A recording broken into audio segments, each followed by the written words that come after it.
कुछ संक्षेप कहूं दोहराई, सब संशय तुमरे मिट जाई।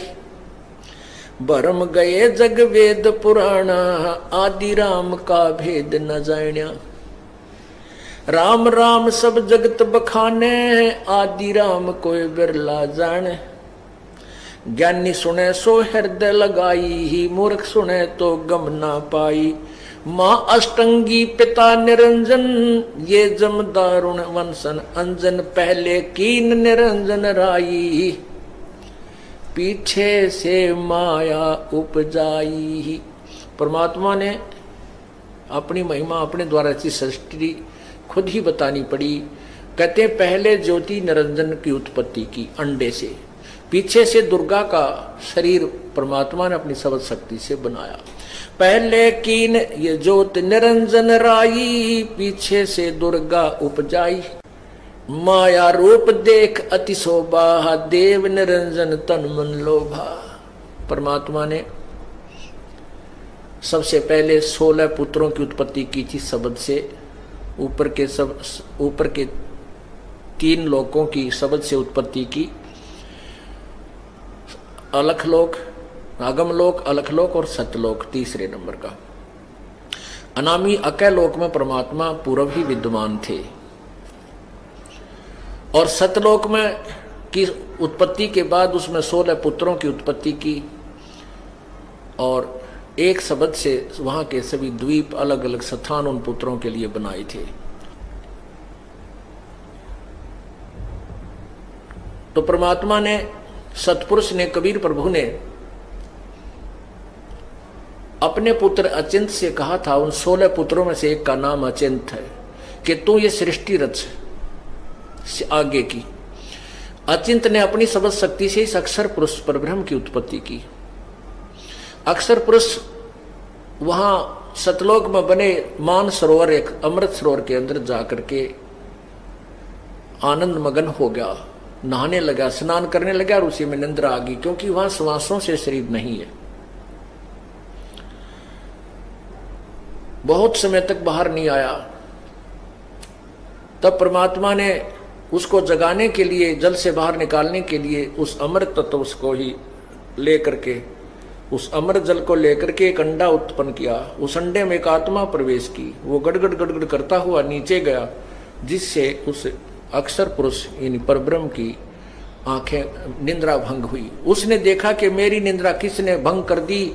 जैसे कोई अधूरी नींद जागता है तो उसमें थोड़ा सा दुख होता है, महसूस करता है, वो क्रोध होता है, कोप होता है। तो उस कोप से अक्षर पुरुष ने, ज्योति निरंजन ने अपनी दृष्टि से देखा तो वो अंडा 2 भाग हो गया। उस कोप से वो पक के बाहर फट गया। उसमें से ये ब्रह्म निकला, क्षर पुरुष निकला, ज्योति निरंजन निकला। परमात्मा ने आकाशवाणी की कि तुम दोनों बाहर आओ।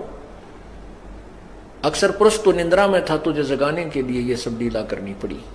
और दोनों तुम जाकर के अचिंत के लोक में, एक ही लोक में 3 रहो। तो वहां ये अकेले 3 एक लोक में रहने, एक द्वीप में रहने लगे। सतलोक में बने हुए अलग स्थान में ही एक, जैसे अलग अलग बन जाते हैं पृथ्वी के ऊपर गांव नगर बने, ऐसे। तो कुछ दिनों के बाद इस ज्योति निरंजन क्षर पुरुष के मन में खरपतवार उत्पन्न हुआ कि अन्य सब मेरे भाई एक एक द्वीप में अलग भिन्न भिन्न रह रहे हैं और मैं अकेला एक द्वीप में, हम एक द्वीप में 3 रह रहे हैं। मैंने, ये हमारे लिए थोड़ा स्थान है, मैं अलग से स्थान प्राप्त करूंगा, तप से राज मिलता है। 70 युग तक तप किया इसने एक पैर पे खड़ा होकर। तो जब इसने एक पैर पर खड़ा होकर के तप किया तो हम सभी आत्मा जो आज काल के जाल में परेशान हो रहे हैं, दुख उठा रहे हैं, ये इसको देखकर प्रसन्न हो गए।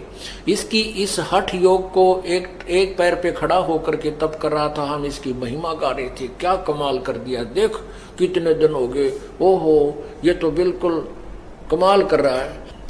हम परमात्मा की महिमा छोड़ के, जो हमें सब सुख दे रहा था, हमारा वहां अमर शरीर था, कोई मृत्यु नहीं, कोई कष्ट नहीं, कोई दुख नहीं था, उस अपने परम पिता कबीर भगवान से हृदय हटा करके इस ज्योति स्वरूप निरंजन के अंदर हमने अपनी आस्था जमा ली। इस बात को अंतर्यामी परमात्मा जानते थे। कबीर जी साहब ने, कबीर परमेश्वर ने, पूर्ण ब्रह्म ने, परम अक्षर ब्रह्म ने, उस अन्य उत्तम पुरुष ने आकाशवाणी की कि बच्चों तुम मत देखो इस नादान की नादानी को, ये तुम मत देखो, इसकी तरफ ध्यान मत, तो तुम मस्त रहो और परमात्मा के गुणगान करते रहो, मेरे गुणगान करते रहो। अब हम ऊपर से तो सावधान हो गए ऐसे, लेकिन हृदय से इसकी चाह नहीं गई ज्योति निरंजन ब्रह्म की, हम इसको चाहते रहे। और यही बीमारी आज हमारे है। यहां पर आज जैसे ये हीरो और हीरोइन ये केवल नकली काम करें, सारे नकली, यानी अपने पेट भरने के रोजगार के लिए ये चटकम मटकम लटकम बटकम करते हैं और नाना प्रकार के बढ़िया बढ़िया ड्रेस बना के पहनते हैं, अच्छी कटिंग करा लेते हैं। इन्हें कौन सा रोटा लेना है, इन्हें कौन सा खेत में काम और मजदूरी करने, इनका तो ड्रामा यही है पैसे इकट्ठे करने का। तो उसको हम मजदूर तक भी उनके उस लीलाओं को, अदाओं को देख कर प्रभावित होते हैं और इतने आसक्त हो जाते हैं। जैसे नौजवान बच्चे, कॉलेज में पढ़ने वाले बेटे और बेटियां, यदि कोई हीरो या हीरोइन पता लग जाए कि हिसार में आया हुआ है, देखो इन बच्चों की वहां जाकर भीड़, लेना एक न देने दो, सारा दिन भूखे प्यासे धूलम धूल, और नो को वो खुड़ा, अरे इनको कुछ मिलना नहीं, और वो वहां से भी 20-30 लाख रुपए लेकर जाएगा, ये बर्बाद करके आएंगे। तो ऐसे ही हम इस ज्योति निरंजन के ऊपर आसक्त हो गए और ये इससे कुछ मिलना नहीं, ना इससे हमने कुछ संबंध था, लेकिन वो बीमारी ला ली और वही आज तक हमारे अंदर विद्यमान है। तो इस प्रकार हम अंदर से अंदर इसको चाहने लगे। परमात्मा ने बहुत बार संकेत किया, आकाशवाणी की, हम नहीं माने, अंदर से इसको चाहते रहे, ऊपर से बुगले भगत बने रहे। परमात्मा जान गया। तीसरी बार जब इसने तप किया, 64 युग तप किया, तब इसने मांगा कि मेरे को जीवात्मा दे दो। इन लोकों में प्रथम जो 70 युग तप किया तो उसके बदले में 21 ब्रह्मांड दे दिए, और दूसरे बार तप किया तो इसको 5 तत्व दे दिए और 3 गुण दिए। और तीसरी बार तप किया तो इससे पूछा तू क्या चाहता है, तो इसने कहा मुझे कुछ आत्मा दे दो, मेरा अकेले का दिल इन 21 ब्रह्मांडों में नहीं लग रहा। तब परमात्मा पूर्ण ब्रह्म, परम अक्षर ब्रह्म सतपुरुष कबीर जी ने कहा कि भी ये मेरी आत्मा है, मेरे शरीर से उत्पन्न हुई। क्योंकि परमात्मा ने पहले 16 पुत्रों की उत्पत्ति की, फिर ज्योति निरंजन और ये परब्रह्म जब उत्पन्न हो गई, उसके बाद हम सब आत्माएं जो यहाँ फंसी हैं, वहां सतलोक में कबीर परमेश्वर ने अपने वचन से, अपने शरीर से हमारी बाहर उत्पत्ति की। हम वहां ठाठ से रहने लगे। हमारा शरीर तेजो में एक नूर का बना हुआ था, मनुष्य सदृश शरीर था। तो हम सभी इसकी तरफ देखने लगे। तो परमात्मा ने कहा भी ये मेरी आत्मा है, मेरे बच्चे हैं, इनको मैं किसी कीमत पर, किसी तप जप के कारण के प्रतिफल में नहीं दे सकता। हाँ, यदि ये सब इच्छा से कोई तेरे साथ जाना चाहते हैं तो मैं तुझे दे दूंगा, तब इनको आज्ञा दे दूंगा, जा सकते हैं। ज्योति निरंजन हमारे पास आया। हम तो पहले इसके ऊपर आसक्त थे, चारों तरफ इसको घूम गए, झूम गए। इसने कहा कि मैंने पिताजी से अलग स्थान लिए 21 ब्रह्मांड, तुम मेरे साथ चलोगे? हम तो तैयार थे। हमने कहा, आप जी ने, सभी ने कहा कि हम तैयार हैं, यदि पिताजी आज्ञा देंगे तो हम चल पड़ेंगे।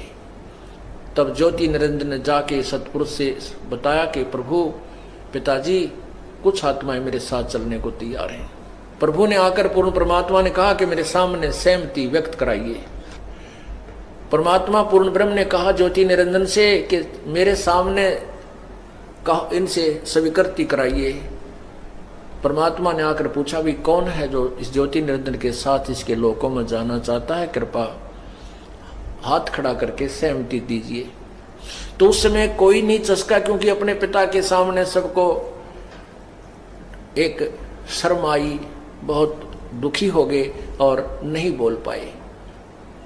अगर पिताजी के सामने कैसे कहें। काफी देर तक सन्नाटा छाया रहा। तब परमात्मा ने दोबारा पूछा कि अभी कौन है इसके साथ जाना चाहता है? कि ज्योति निरंजन, ये तो कोई भी नहीं तेरे साथ जाना चाहते। तब एक आत्मा जिसने सोचा कि कदे पिताजी हमें आज्ञा ना दे, उसके एकदम एलोर सी उठी, खड़े हो गई। खड़ा होकर कहा कि मैं इस ज्योति निरंजन के साथ जाना चाहता हूं। अब हमने जो शेष बैठे थे वहां, हमने सोचा कहीं ये अकेली ही वहां पर सारी लूट ना लूट ले, हम रह जावा। तो जो ही उसने हिम्मत की, एक ने सबसे पहले तो देखा, हम सभी ने ऐसे दोनों हाथ खड़े कर दिए, मैं भी, हम भी। कुछ क्षेत्र में जो ये आत्माएं थी उन सभी ने ऐसे स्वीकृति दे दी। तो प्रभु ने कहा भी ठीक है ज्योति निरंजन, जिसने भी तेरी स्वीकृति दी है तेरे साथ जाने की, ये मेरे कंप्यूटर में इनका रिकॉर्ड आ गया है, इनको मैं अपने हिसाब से भेजूंगा, इनको मैं तू जाइए अपने हिसाब से तेरे पास भेज दूंगा। तो उस परमात्मा ने, पूर्ण परमात्मा ने सबसे पहले जिस आत्मा ने ज्योति निरंजन के साथ जाने की सहमति व्यक्त की थी, उसकी स्त्री बनाई, लड़की के आकार बनाए, लेकिन प्रजनन इंद्री नहीं लगाई प्रभु ने, क्योंकि वह ज्योति निरंजन की और कृत घनता देखना चाहते थे। बाकी सब अंग लगा दिए, सतन वगैरह सब स्त्री वाले बना दिए, और उसके अंदर उसका नाम अष्टंगी प्रकृति देवी दुर्गा आदि माया भी कहते हैं। आदि माया प्रकृति उसका नाम हुआ। उसके अंदर हम सभी को बीज रूप में परमात्मा ने प्रवेश कर दिया और उसको कहा कि बेटी मैंने तेरे को शब्द शक्ति दे दी है और तेरे अंदर सभी आत्माएं प्रवेश कर दी है। तू अपने वचन से जितने भी जीव चाहेगी उतने ही स्त्री और पुरुष उत्पन्न कर सकती है। अपने पुत्र सहजदास को बुलाया और कहा बेटा अपनी बहन को ज्योति निरंजन के पास छोड़कर आ और उसको बता देना कि मैंने, पिताजी ने इस बहन के शरीर में वो सभी आत्मा प्रवेश कर दी हैं और जितने भी आत्मा तू कहेगा, जितने भी शरीर, ये उन सब के शरीर अपने वचन से उत्पन्न कर देगी। इतना कहकर के सहजदास उस अपनी बहन को लेकर के ज्योति निरंजन के पास गया और कहा कि ले, पिताजी ने ये प्रकृति देवी तेरे पास भेजी है, इसके अंदर सभी वो आत्मा है जिन्होंने तेरे साथ रहने की स्वीकृति दी थी और पिताजी ने इसको शब्द शक्ति दी है, जितने जीव तू चाहेगा ये वचन से बना दिया करेगी, उत्पन्न कर देगी। अब वहां इसको छोड़ के लड़की को सहजदास वापस आ गया अपने द्वीप में। अब वहां यहां से ये बीमारी शुरू होती है जो आजकल हम देख रहे हैं, जगह जगह बहन बेटियों के साथ बलात् होते हैं। तो यहां से काल यो मन जो है ये सब के अंदर विद्यमान है। इस काल मन निरूपी काल ने वहां ये घर गाला था। जब अकेली लड़की युवती लड़की को देख करके इसके मन में दोष आ गया और इसने उस लड़की के साथ दुर्व्यवहार करना चाहा। लड़की भी इसके अवभाव को समझ गई और अपनी इज्जत की रक्षा के लिए इसको नाना प्रकार से समझाया। कहा ज्योति निरंजन, तू और मैं एक पिता की संतान हैं। तू पहले अंडे से, उन्हीं के वचन से उत्पन्न हुआ और बाद में हम सब आत्मा भी उसी परमात्मा से उत्पन्न हुई हैं और हम दोनों बहन भाई हैं। और बहन भाई का ये सृष्टि क्रम अच्छा नहीं लगता, ये महापाप का भागी हो जाएगा। मेरे पास पिता की दी हुई शब्द शक्ति है, मैं वचन से प्राणी उत्पन्न कर दूंगी। लेकिन ज्योति निरंजन के अंदर विषय वासना इतनी समागी, इतना रजोगुण प्रभावित हो गया कि उस पर वो नहीं रुक सका और उसने जबरदस्ती करनी चाहिए। तो लड़की ने सूक्ष्म रूप बनाया और उसके मुंह से, ज्यों ही उसने मुंह खोला हुआ था बदतमीजी करने के लिए, उसके मुख के माध्यम से पेट में चली गई, छोटा रूप बना के। वहां से आवाज लगाई, पिताजी मेरी रक्षा करो, मेरी इज्जत बचाओ। तब परमात्मा जान के, पता था मालिक को कि अब पता चलेगा इनको, इस काल के साथ प्रसन्न होकर गए हैं, बिरानमाटी करेगा इनकी, पता था दाता को, पर नहीं माने हम। अब दुर्गा को और हम सबको मना किया था प्रभु ने कि तुम छोड़ दो, इस नादान की तरफ आसक्त मत हो, लेकिन हम नहीं माने थे। लेकिन माता पिता फिर भी अपने बच्चे को कितना ही बुरा हो जाए फिर भी संभालने की चेष्टा किया करते हैं। तो उस परमपिता को पता चला, आकाश उसने अंदर से पुकारा तो प्रभु ने अपने ही पुत्र एक जोगजीत का रूप बनाया, वहां प्रगट हुए और कहा कि जोगजीत आदेश सुन ले प्रभु का, आदेश सुन ले परमात्मा का, परमपिता का। सबसे पहले उसने जाकर के लड़की को उसके पेट से बाहर निकाला। जैसे अभी आपने शिव पुराण में देख पढ़ा था, ब्रह्मा जी ने अधूरा से अधूरा ज्ञान बताया है कि उस सदा शिव ने, ज्योति निरंजन ने, ब्रह्म ने अपने अंदर से, अपने शरीर से, अपने विग्रह से एक स्त्री की उत्पत्ति की जो त्रिदेव जननी प्रकृति दुर्गा अष्टंगी कहलाई। ये कैसे उत्पत्ति हुई, ये यथार्थ ज्ञान है, ये तत्व ज्ञान है जो आपको समझाया जा रहा है।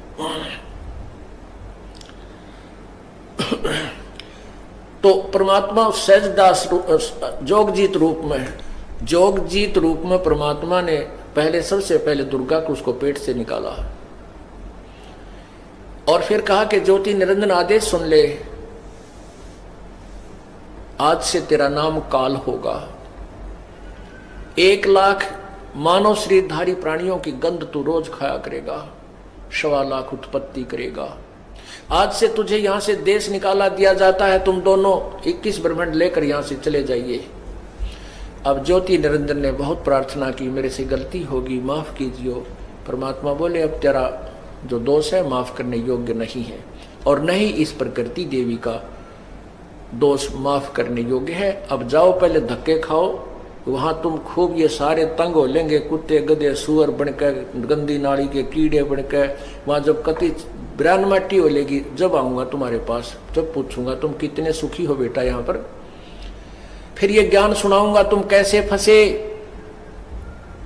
और तब तुम समझ सकोगे। लेकिन एक दयालु परमात्मा ने, जब हम इसके साथ आने लगे थे, ये विचार करना, जब हम इसकी तरफ आने लगे और बहुत आसक्ति हमारी इसमें होगी, तो परमात्मा ने एक बात कही थी कि बच्चों ठीक है तुम अपने पैर पर कुहाड़ा मार रहे हो और इसके साथ जा रहे हो, परंतु इस सार नाम को याद रखना, इस सार शब्द को याद रखना। वो नाम बताया था प्रभु ने हमारे को, इसको मत भूलना, इसके द्वारा तुम मुझे याद करना, मैं तुम्हें वहां से छुटा लाऊंगा।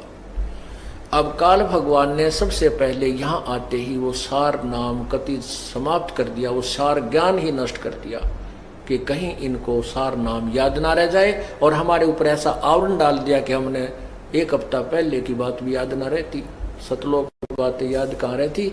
इस शरीर में, ऐसे शरीर में हमें बंद कर दिया। तो उसी समय ये तीनों, ये दोनों के दोनों 21 ब्रह्मांड समेत सतलोक से 16 शंख कोश की दूरी पर आकर के ये विमान इनका डट गया, 21 ब्रह्मांड यहां रुक गया आके। उसके बाद इस काल ने दुर्गा के साथ फिर बदतमीजी की, फिर जोर जबरदस्ती करने लगा। दुर्गा ने कहा कि ज्योति निरंजन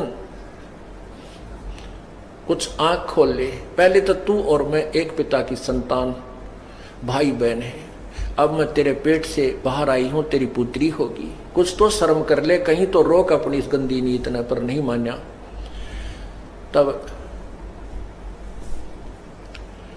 तब ज्योति निरंजन ने दुर्गा को के वो प्रजनन इंद्री बनाई, स्त्री योनि अपने नाखून से बनाई, शब्द शक्ति से, अपने शक्ति से बनाई, और जबरदस्ती शादी करके 3 पुत्रों की उत्पत्ति की। सतलोक इसने अपने ब्रह्मलोक में ऊपर सर्वोपरि स्थान पर 3 स्थान बना रखे, न्यारे न्यारे, एक रजोगुण युक्त, एक तमोगुण युक्त, एक सतोगुण युक्त। जैसे एक मकान में 3 कमरे हों, एक कमरे में साधु संत महात्माओं के चित्र लगे हों, उसमें जाते ही मन अपने आप एक सतोगुण भाव में आ जाता है। एक कमरे में शहीदों और शूरवीरों के फोटो लगे हों, देशभक्तों के फोटो लगे हों, तो अपने आप मन में जो है ना एक शूरवीरता वाला गुण अपने आप उत्पन्न होने लग जाता है। और तीसरे में अश्लील फोटो लगे हो, तो वहां अश्लील फोटो जिस कमरे में लगे हैं उसमें जाते ही मन में वही गंदे विचार सब उत्पन्न होने लग जाते हैं। तो ऐसे ही इस काल भगवान ने ऊपर एक ब्रह्मांड को सर्वोपरि स्थान पर, ब्रह्मलोक के ऊपरले स्थान पर तीन स्थान गुप्त बना रखे हैं, एक रजोगुण प्रधान, एक तमोगुण प्रधान, एक सतोगुण प्रधान। जब ये दुर्गा और काल ज्योति निरंजन उस सतोगुण प्रधान रजोगुण प्रधान क्षेत्र में दोनों रहते हैं, उनका मन में वही एक ऐसी प्रेरणा सी बनी रहती है और वहां जो उनके द्वारा पुत्र उत्पन्न होता है वो रजोगुण बन जाता है, उसका नाम ब्रह्मा रखते हैं। और दूसरे स्थान सतोगुण है, उसमें जब ये दोनों रहते हैं वहां जो पुत्र उत्पन्न होता है इनसे, तो उसका नाम विष्णु रखते हैं। और तीसरे तमोगुण प्रधान क्षेत्र में जब ये दोनों से संतान उत्पन्न होता है उसका नाम ये शंकर शिव रखते हैं। और ये तीनों को फिर एक एक ड्यूटी रजगुण ब्रह्मा उत्पत्ति करे, सतगुण विष्णु सतिथि यानी सब मोह ममता पैदा करे, और शिव सबका संहार करे, क्योंकि इसको 1 लाख प्राणी नित्य खाने पड़ते हैं। उसके लिए इसने सारा साजबाज जोड़ रखा है। फिर इस दुर्गा ने ही अपने 3 रूप धारण किए, एक सावित्री, एक लक्ष्मी और एक गौरी समुद्र में छुप गई। वहां से इनको संकेत किया कि जाओ तुम सागर मंथन करो, जो वस्तु मिले उसको अलग अलग पहचान करके लाना। इन्होंने सागर मंथन किया, 3 लड़कियां निकली, तीनों को अलग अलग पहचान करके लाए। पूछा पहले कौन सी निकली थी कि सावित्री, ये है, इसका नाम सावित्री रख दिया दुर्गा ने, और ब्रह्मा से ब्याह कर दिया, उसकी शादी कर दी, विवाह कर दिया। दूसरी का नाम लक्ष्मी रखा, वो विष्णु से ब्याह दी, और तीसरी का नाम गौरी रखा, जो शंकर जी से ब्याह दी, उसको शादी कर दी। और इन तीनों से ही ये सब काल बलि का, ये काल भगवान की सृष्टि प्रारंभ होगी।